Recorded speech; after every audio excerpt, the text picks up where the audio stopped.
ମାନସ ପଡିଆର ଫିଲ୍ମ ଚାଲିବନି industry. Nonsense ଶଳା କପି ପେଷ୍ଟ ଡିରେକ୍ଟର ଫିଲ୍ମ ଚାଲିବ ନାହିଁ। ଏ ହାରାମଜାଦା ପ୍ଲଟ ଉଠେଇକି ଆଡ ସଡୁ କରି ପକେଇକି ଫିଲ୍ମ ଚଲେଇ ପାରିବ ନାହିଁ। ବୁଝିପାରିଲ ତ ଭାଇ? ଖରାପ ଭାବନି ହେଲା।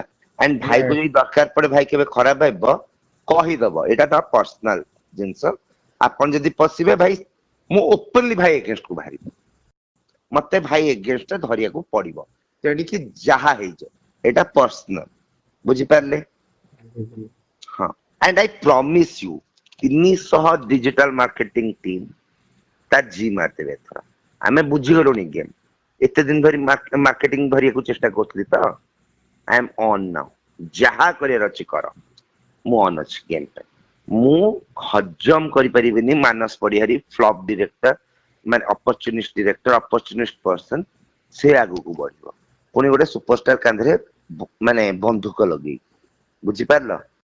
ମୋ ଫିଲ୍ମ ବାଳ କପି ଷ୍ଟୋରି ଦେଇଥିଲା ମତେ, ଚ୍ୟାଲେଞ୍ଜ ଫିଲ୍ମ ର କପି ଷ୍ଟୋରି ଦେଲା, କର୍ମର କପି ଷ୍ଟୋରି ଦେଲା। କଣ ତା ପାଖରେ ଅଛି? ଆଣ୍ଡ ଏଥର ପ୍ରମିସ କରୁଛି ଏଇଥର ଜି ମାରିଦେବି, କାରଣ ମୁଁ ଏଥର ପୁରା ପ୍ରିପେୟାର୍ଡ ଅଛି। ମୁଁ ସମସ୍ତଙ୍କୁ କହିଲା ପରେ ତମକୁ ଫୋନ କରୁଛି।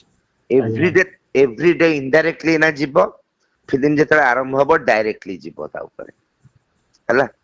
ସୋ ଲେଟ୍ସ ଫାଇଟ୍ ନାଉ। ମତେ କିଛି ଫରକ ପଡୁନି ଅନୁଭବ ମହାନ୍ତିର ଫ୍ୟାନ କ୍ଲବ କଣ କହିବ। I do have a bigger fan club this time handle କରିବା। ମୁଁ କମ୍ପ୍ରମାଇଜ ଜୋନରେ ବି ଯିବାର ନାହିଁ। ଅନୁଭବ ଭାଇକୁ ଏତିକି କହିଦବ ଯେ ସ୍ଥିତ ଆପଣଙ୍କ ଏଗେନଷ୍ଟରେ ନାହିଁ, ସେ ମାନସ ଏଗେନଷ୍ଟରେ ଅଛି। ଯଦି ସେ ମତେ ସେତିକି ଲାଇଟଲି ନଉଛନ୍ତି ଯେ ଶୀତ ରହିଲେ ନହେଲେ କିଛି ଫରକ ପଡେନି, ମତେ କିଛି ଫରକ ପଡେନି। ଓକେ ଚାଲ, ଗୁଡ ନାଇଟ୍।